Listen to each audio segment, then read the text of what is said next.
Hola, hola, ¿cómo va? Bueno, vamos a hablar acerca del tema de la unidad 4 que tenemos pendiente, ¿sí?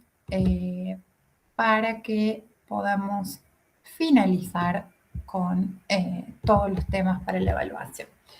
Bien, eh, ustedes verán que yo soy bastante recurrente cuando vuelvo al tema de lo que estamos viendo y de por qué la importancia de lo que es el comportamiento organizacional, ¿sí? El- Creo que hay que hacer una combinación entre lo que es los nuevos hallazgos que se van haciendo en la academia, ¿no? Acerca de los conocimientos, cuál es su aplicación, ¿sí? E ir probando dentro de los que hacemos consultoría y demás, cómo esos hallazgos se pueden ir aplicando. Últimamente, la mayoría de las investigaciones, teniendo en cuenta que estamos pasando una era donde nuestro principal variable que nos está atravesando todo es la inteligencia artificial, ¿sí? Eh, Se está resaltando cada vez más lo que es la importancia del capital humano, lo que es la importancia de lo que es el factor humano y de conocer cada vez más las características de las personas que habitan lo que es nuestra organización, ¿sí? Por eso se habla de que el factor humano aparece de la mano con lo que es el planeamiento estratégico, ¿sí? Y que hoy en día, si bien podemos tener todo lo que es el manejo tecnológico, la IA, que eso nos da ventaja competitiva, pero que lo que es el área humana es lo que nos va a dar una gran ventaja conociendo y comprendiendo a lo que son las personas que habitan nuestra organización. Teniendo en cuenta esto, vamos a empezar a diferenciar una serie de conceptos que forman parte de esta unidad y que nos van a permitir entender un poco lo que estamos trabajando. ¿Sí? Vamos a hablar un poco sobre eh, liderazgo, poder, mando, autoridad, ¿sí? Vamos a hablar sobre el mando, ¿no? Que el mando es una actitud que asume una persona que está dirigiendo, señalando, ¿sí? Ojo, que el mando muchas veces no está o no va de la mano de lo que es una función jerárquica, ¿sí? Por otro lado tenemos el poder. El poder es la influencia que se ejerce sobre los demás, ¿sí? Para lograr que se haga algo. El poder es tener la capacidad de que esa persona te preste atención. Ese poder puede estar a través de una jerarquía, ¿no? En donde no tenemos como mucha opción en cuanto a obedecer o no obedecer, o hacer caso o no hacer caso, o puede ser teniendo en cuenta las características subjetivas de la persona que ejerce el poder. Por otro lado, tenemos lo que es la autoridad, ¿sí? Que es un derecho institucionalizado para emplear un poder dentro de la organización. La autoridad va a estar más bien relacionada a lo que es distintas funciones dentro del organigrama de las organizaciones, ¿sí? Eh, bueno, más o menos esto lo mencioné recién, que el poder es la capacidad de la persona para influir, controlar, dirigir acciones. Ese poder puede ser legítimo, basado en la autoridad formal, o ilegítimo, ¿no? Más relacionados a cuestiones de influencia que se van haciendo de manera inconsciente, a la coerción, a la manipulación, que hacen que una persona pueda generar obediencia dentro del otro.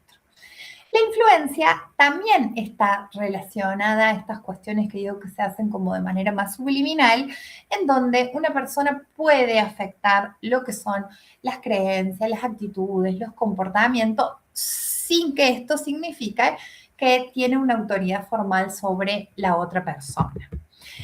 Bien, todas estas cuestiones, ¿para qué? ¿Por qué estoy hablando de esto? Porque la idea es que nos metamos un poco en lo que es el liderazgo, ¿sí?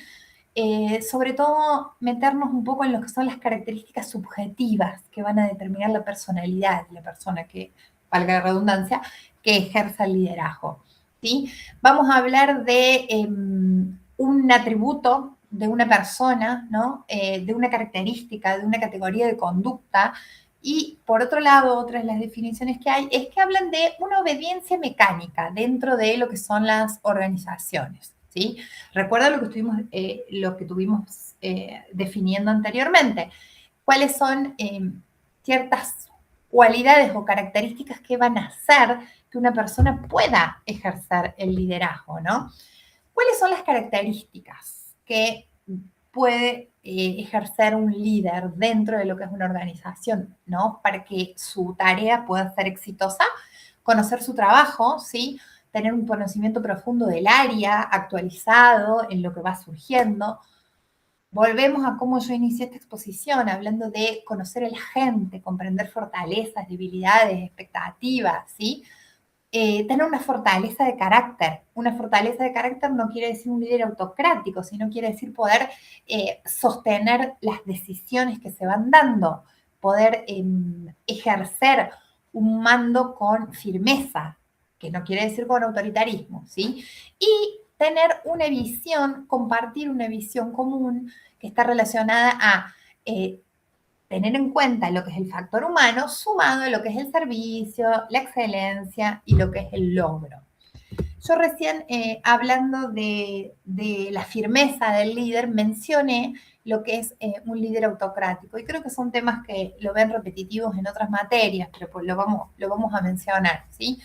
Un líder autocrático toma decisiones sin consultar, exige obediencia estricta. ¿Qué es lo que hace? Va a generar temor, falta de empatía, va a generar cuestiones que hagan que sean como más difícil la convivencia. Un líder laissez-faire es lo que permite una autonomía, una cuestión descontrolada, ¿sí? Y eso que va a producir un grupo que no tenga orientación, un grupo que no tenga dirección.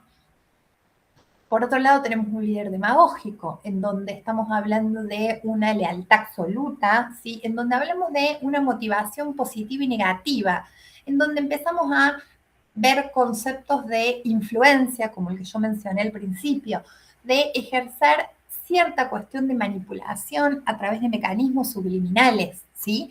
Esto hace que se generen riesgos de inseguridad y dependencia. Y por otra parte tenemos un líder democrático en donde se centra en conocer lo que es el capital humano, en donde se centra en una participación, en una autoridad, en donde provoca que haya una mejora de lo que es el compromiso y de lo que es la participación de la gente. ¿Sí? Continuando con esto, estamos hablando de resaltar una de las características de tener una capacidad de influenciar en el otro. Esa influencia puede ser positiva o puede ser negativa. Ustedes vieron que yo en las clases soy recurrente en el tema de lo que es el clima organizacional, ¿no? ¿Por qué? Porque estamos hablando de la gestión del clima, es el responsable de la energía de la organización, porque no solo da las órdenes, sino que es el espíritu de la empresa y es quien va a seleccionar quiénes van a formar parte de ella. Un líder no va a obligar, sino que logra que la gente se mueva voluntariamente, donde logra la integración de los recursos humanos, en donde logra una autonomía, una capacidad de generar equipos de alto rendimiento, como también ya lo hemos visto, ¿sí?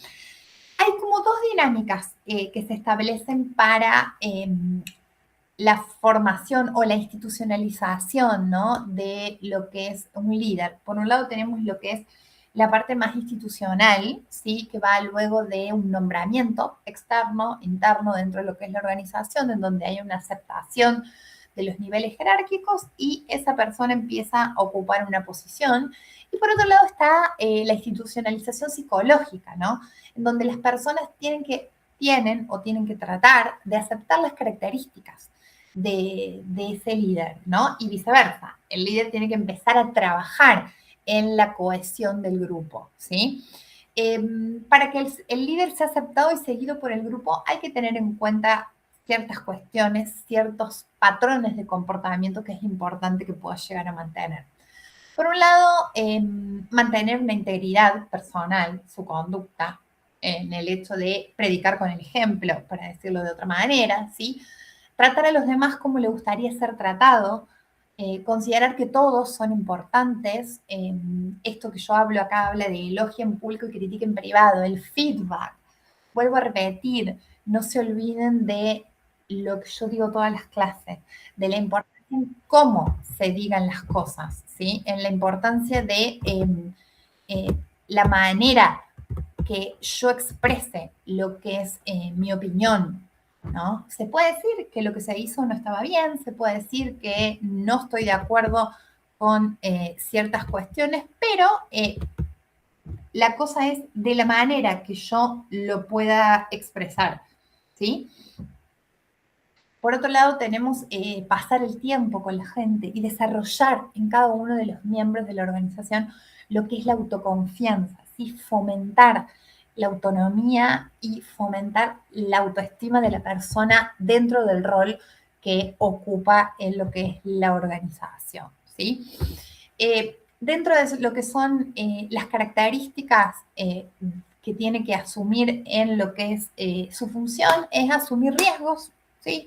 Tratar de ir siempre un poco más allá dentro de lo que está haciendo, eh, tomar decisiones, ya vamos a ver un poco más adelante lo que es el tema de la toma de decisiones, ser innovador, no solo comprender que hay una sola forma de liderar, se me trabó la palabra, sino tratar de buscar un equilibrio entre lo que va sucediendo, las cuestiones que van surgiendo, tener actitudes positivas, ¿sí? Es muy difícil que un líder pueda tener esa función asumiendo cuestiones negativas o poniendo el foco sobre los problemas, ¿sí? Entonces, un buen líder se enfrenta e ilumina, muestra que se puede, que vale la pena lo que es el esfuerzo y tratar de proyectar hacia el futuro, ¿no? Saber accionar de lo que son los proyectos, trabajar lo que es las expectativas y sobre todo trabajar lo que es la incertidumbre, que es una de las cuestiones más difíciles de tolerar. Uno de los textos que ustedes tienen mencionaban unas cuestiones que me pareció interesantes para retomar en lo que es esta clase, donde se hablaba de lo que son las patologías que se pueden dar dentro de una persona que ejerce una función de liderazgo. Y me pareció interesante la manera en que abordan este tema, ¿no? Se hablaba de como 4 patologías que puede asumir una persona ocupando un rol de liderazgo. Por una parte, lo que es el solitario, ¿no? Eh, Considerar que es una persona que es muy buena en áreas, en lo que es un área técnica, pero no sabe administrar, no es estratega, no integra a la gente, es muy bueno apagando incendios, ¿no? Una persona muy propensa al burnout, que ya lo hemos visto, ¿no? En donde piensa que todo lo puede hacer él.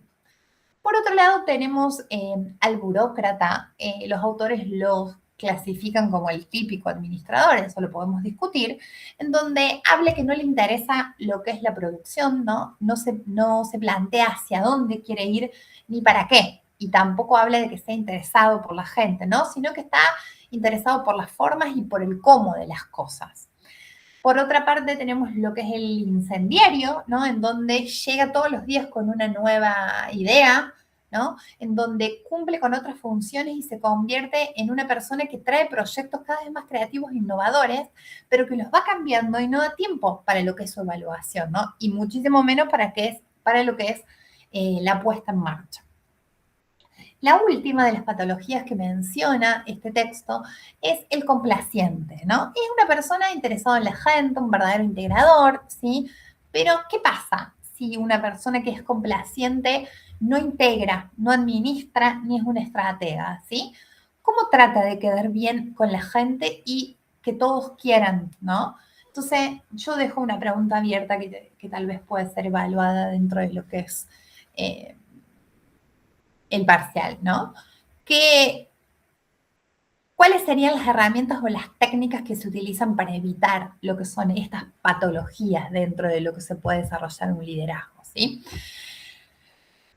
Recién hablamos de patologías o de cuestiones que pueden alterar lo que es el funcionamiento dentro de lo que es el liderazgo. Pero ahora vamos a hablar un poco de cuestiones que pueden más favorecer lo que es la continuidad de las personas dentro de un liderazgo, ¿no? Por un lado tenemos lo que es el liderazgo interactivo, ¿sí? Que se basa en la creencia de que la gente trabaja mejor cuando se siente bien consigo mismo, ¿sí? En donde se promueve la participación, en donde hay una inclusión de todos los que vienen a traer una propuesta, una idea, ¿sí? En donde se comparte el poder, en donde se trata de tomar decisiones de manera más horizontal, consultando a los demás miembros del equipo, y en donde se trabajan entusiasmando a los otros, ¿no? Hacer un ambiente laboral más ameno.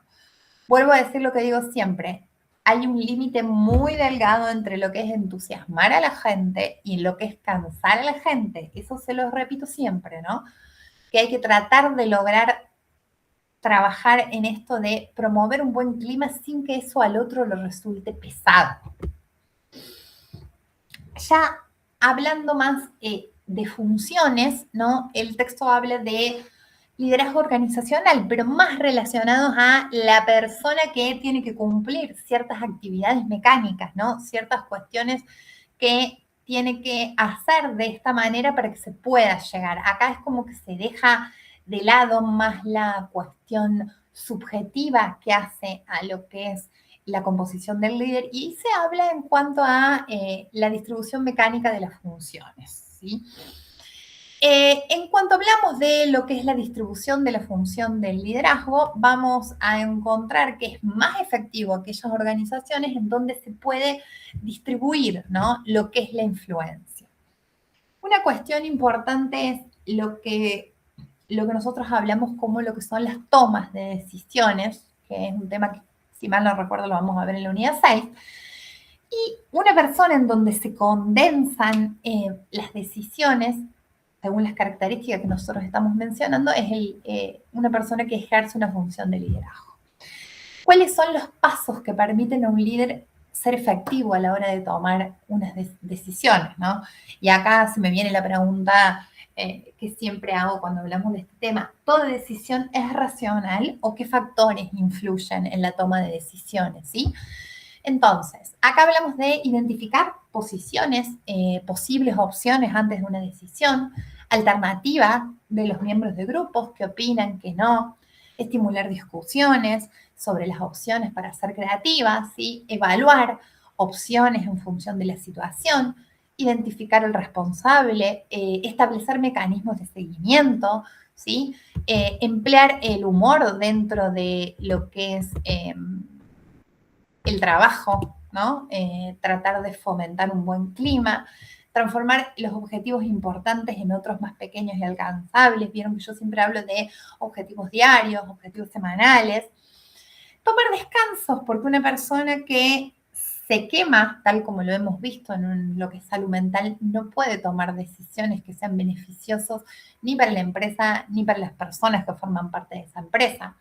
¿Sí? Equilibrar el trabajo, el descanso. También hablamos de tener una apariencia profesional que ayude a que sus actos puedan ser tomados en cuenta, ¿sí? Y siempre tratar de tomar ciertos modelos dentro de las personas que nosotros estamos liderando, que estamos tratando de que realicen alguna función, para ir trabajando en lo que los psicólogos vamos a llamar aprendizaje vicario o modelado, es decir, tratar de que las personas vayan adquiriendo esas características para lo que es mejorar su función. Siempre hablamos de lo que es una adaptación situacional, ¿no? Más ahora que estamos ante lo que es un entorno tan cambiante, factores externos, que el líder tiene que estar preparado para trabajar lo que son los factores externos que influyen en las decisiones, en lo que es la organización, un contexto interno que va a afectar y que va a cambiar también lo que son las tareas, hacer una continua evaluación de lo que son los recursos, los conocimientos, cómo asignarlos cada uno, ¿sí? Y cuáles son las habilidades técnicas necesarias de lo que estamos hablando. Tratar de poder trabajar bajo presión, confiar en la intuición, generar soluciones, ¿no? Actuar en momentos de incertidumbre, saber que una decisión puede traer cosas buenas y cosas malas. Involucrar y promover, permitir que la gente contribuya a la visión, promover, fortalecer el compromiso, cultivar la autocrítica. Una de las cosas más difíciles es decir, bueno, revisar constantemente lo que fui haciendo. En esto me equivoqué, esto lo tengo que volver a hacer, ¿no? Aprender de los errores para evolucionar. Visión y energía, trabajar sobre la visión, ¿no? Tratar de generar un magnetismo se refiere a la capacidad de una influencia positiva, ¿no? Para poder motivar el equipo. Este video lo van a ver ustedes, pero habla claramente de lo que es la diferencia entre un líder y un jefe, ¿no? Un líder trata de persuadir, coordinar, capacitar. Un jefe manda, subordina, centraliza lo que es la autoridad, ¿no? ¿Qué habilidades se tiene que tener una persona para ser un buen jefe? Ya vimos lo que es para ser un líder, ahora vamos a ver lo que es para ser un jefe, ¿no? Habilidades técnicas, ¿no? Habilidades administrativas y también tener habilidades humanas, ¿no? Que permita gestionar eficazmente lo que son las personas. Uno de los textos que trata esta temática menciona, ¿no? Lo que son el modelo de las funciones gerenciales, ¿no? Habla de cuáles son las características, habla del modelo PAI, ¿no? Que un buen mando tiene que equilibrar 4 roles, ¿no? Que son todos distintos, pero que son complementarios, ¿sí? Habla de que tiene que ser productor, ¿no? Es el enfoque del resultado, ¿no? Tiene que saber tareas técnicas, comerciales. El alto rango debe ensuciarse las manos, los define, ¿no? Por otro lado, tenemos el administrador, en donde habla de enfocarse en lo que es el orden, la eficiencia. Es quien habla de lo que son las reglas, en donde se sistematizan procesos, planifican, controla, que todo funcione bajo una estructura. Por el otro lado tenemos el empresario, en donde ya hablamos más de lo que es una visión, innovación, en la capacidad de mirar el futuro, tomar riesgos, ¿no? Y la parte de lo que es el integrador, hablamos de la esencia, que esto está muy relacionado a lo que hablábamos antes de las características de un buen jefe. En este apartado se integra lo que es la visión humana, ¿no? Es poder tratar de centralizar también que las metas individuales de los empleados se centralicen con lo que es la empresa. Luego, la noticia la leerán ustedes acerca de las 10 claves que salió en lo que es el foro Semanas para liderar equipos en tiempos de cambios, como venimos mencionando, ¿sí? Y como para finalizar, vamos a hablar de un jefe ideal. ¿Cuáles serían las características y los comportamientos, ¿sí? Visión estratégica, una visión global, una capacidad estratégica que va a guiar el equipo hacia objetivos claros, compartidos, innovación constante, estar atento a las nuevas formas de liderar y a producir cambio y ayudar y acompañar a las personas a transitar lo que es ese cambio, ¿sí? Las actitudes positivas, una actitud optimista, entusiasta, que anima al equipo en tiempo, ¿sí? Equipos equilibrados, equipos siguiendo esto que yo denominaba antes, lo que es el modelo PAI, ¿sí? La capacidad para asumir riesgo y la valentía, y que esto también esté acompañado de lo que es la autocrítica. Y por último, fomentar el compromiso, las responsabilidades e ir hacia lo que es el logro colectivo. Muy bien, con esto terminamos lo que son los contenidos que eran necesarios dictar en esta parte de lo que era la clase asincrónica. Muy bien, muchas gracias y hasta luego.